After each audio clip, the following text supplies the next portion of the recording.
in leadership, you can learn through training and you can learn through experience, but really to learn the art of it, you have to have both. And it doesn't happen overnight. Mm-hmm. You have to start grooming leaders as early as possible so that they really, for the first several years, do nothing but make mistakes and try to observe other leaders who are gone through that already and are doing things right. So I just want to stop there for a second because I think that's really, really awesome. The idea, the concept of, first of all, starting young and grooming leaders. I mean, that it should be a given, but it's not always a given especially in the private sector.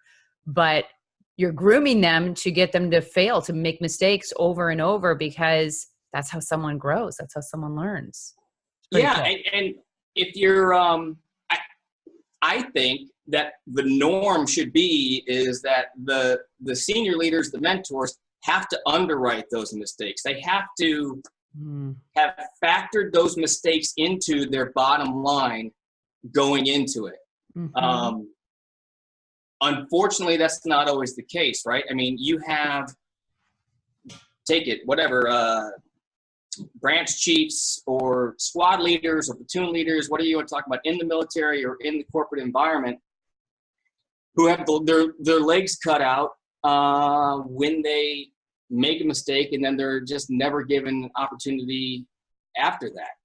And that's completely the wrong approach, in my opinion, because there's no way to really develop a leader, right? You want leaders who have to be your executives, right, in 20 years from now, that have gone through being a team leader, being a supervisor, being a manager, and to expect that guy to be perfect, first of all, it's just too much pressure and it's unrealistic.